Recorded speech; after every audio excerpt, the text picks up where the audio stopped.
So magkakaroon po tayo ng isang symbolic turnover ng Freedom of Information Executive Order. 2-3 weeks ago, the president in his press statement said that he was going to issue the Freedom of Information Executive Order. And when he says it, he would really deliver it. He tells us, I want it by early next week. It was on a weekend, so it was a nightmare when they did this. In 2 days' time, they finished it and submitted it to the president. The delay, however, was caused by some events which took place. The West Philippine Sea issue, which we had to tackle. So there was some delay. I know there was I hope irritants were avoided. And now we have this already. He signed it last Saturday, July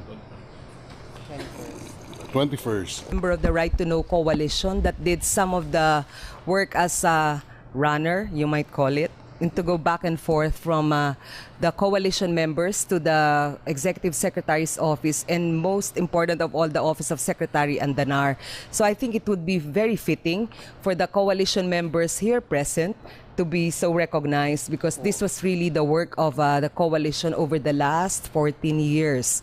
And we have a statement to celebrate this landmark executive order, and would also like to commit that we will continue to work with the executive agencies in crafting the FOI, People's FOI Manual, and in clarifying the inventory of exceptions, because these are very good steps, we believe, that moves forward the respect, observance, and enforcement of the people's right to know. Attorney Nepo, Irene Aguila of Angkop, Miss Irene, and labor sector, si Ka Jerry po ng Philippine Airlines Labor Employees Association. Tapos nandito rin po yung CBCP NASA. Tapos andito rin ho, mahalagang grupo, the Public Sector Independent Labor Confederation, which has been with us from the beginning of time. This is a coalition that has united all sectors actually. We're waiting also for the representative from the Makati Business Club. So you might say that this was one policy issue that united practically all sectors of Philippine society. And this was one effort also that drew the support of the Philippine media. And I think it's worthy to note that our colleagues here had been with us from the beginning of time. Our colleagues here covering this event. So parang hong tipong I think it's something that we're so happy about. We know that there's more work to do. We're committed to continue working further to make this EO, I think, worth the long wait and the long efforts of advocacy that we have done. We will also give our brothers from the kapisahan ng mga broadcaster ng Pilipinas a chance to say a word or two about this executive order on the freedom of information. Ang chairman po ng KBP, Herman Basbanyo. Well, the kapisanan ng mga broadcaster ng Pilipinas, the biggest media organization of network owners, operators all over the country, appreciates very much the issuance of this landmark EO, which we know will be a bold step towards the move of towards greater transparency and in the fight against corruption. We would like to thank the President for this, and though we are also hoping that Philippine Congress would come up with an enactment of a law, would enact a law, so that other levels of government will also be covered.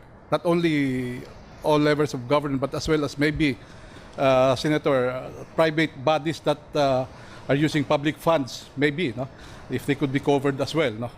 So anyway, with this, on behalf of the association, on behalf of the broadcasters, thank you very much to the President. Thank you for everybody who's been working on this, Malu and her group. And I know that there are other sectors who have been very active on this for the past decades, 3 decades of working for us to have this freedom of information. So everybody, I think, deserves to be congratulated. Of course, the President himself again. I'd like to congratulate the administration, the new administration, yung hindi nagawa ng Kongreso sa loob ng halos 30 taon, nagawa nila sa ilang araw lamang. So, of course, ang coverage nito is only executive branch. Sa legislative, sa judiciary, sa local governments, wala pa ito. Doon naman sa nabanggit ni Mr. Basbanyo na palawakin dun sa mga pribadong organisasyon, meron talagang provision sa Senate version which covered private entities which have contracts with the government, which show that they must be also willing to open their books and among other things, no, to show that they pay taxes, among other things, they pay the right wages. Dito yung mga kaibigan natin sa labor sector. So to really binubuksan talaga yung libro. So congratulations Secretary Martin, Secretary Salvador Medialde, Executive Secretary, at congratulations sa mga advocates dahil it's a partial victory and we await the issuance, as Malu said, of the Secretary of Justice of the exceptions kasi nandoon din po yung meat of the measure, no. So si Congressman Zarate is also an advocate sa House. So. Maraming salamat. Magandang umaga po sa lahat. Kami ho ay nagagalak, no? Kami ni Namalo, nila Attorney Nep, we have been, ang Bayan Muna and Makabayan Black have been engaging their group, no, sa House of Representatives para magpasana ng isang makabuluhang FOI, no? Since 2004, naghahain na ang Bayan Muna ng kanyang version ng FOI to sharpen the bill that will be passed by House, no? So hopefully, at we congratulate nga ang administrasyon ni Pangulong Digong, kaya nga nang sabi ni Senator Sani, yung 30 taon na hindi nagawa ng Kongreso ay nagawa ng napakaiksing panahon, no? Pero ito nga ay isang partial victory, no? In our campaign for transparency and accountability, no, and excesses in government. And this is a big challenge for Congress, especially sa House, no, especially in the House. Dahil ang FOI talaga ay sa House siya nababara, no? Because of a lot of versions. In the 16th Congress, merong at least 27 versions, no? At 27 din ang gusto magpasok ng maraming exceptions. So hopefully, this will now be a parang a marching order, no, doon sa House na pabilisin na rin ang FOI dahil matagal na itong inaantay ng ating mga kababayan. Thank you.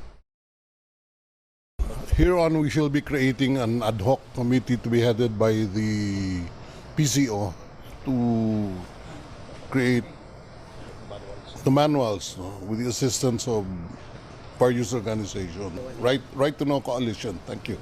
At Executive Secretary Medialde, sir, kasama din po natin ang mga taga World Bank dahil meron po silang expert, no? Technical expert, a technocrat basically from the UK na meron pong extensive experience dun sa FOI technical working group sa UK. I'd just like to introduce you, sir, to a member of our governance team, Mr. Hanif Rahim Tula, who will provide a brief statement po dito sa ating landmark na development this morning. So, firstly, congratulations to this administration and to the Reform Coalition. I know that it's been many years in the making, and I think that this piece of landmark executive order for the FOI is a stepping stone to a much larger conversation. From the World Bank side, we're very supportive of the freedom of information, both in terms of good governance, transparency, accountability, and participation. From our side, we very much look forward to supporting the operationalization of the FOI through international best practices and sharing information on what other countries have done, particularly the US, the UK, Brazil, and India. And we look forward to working with you moving forward. So thank you very much.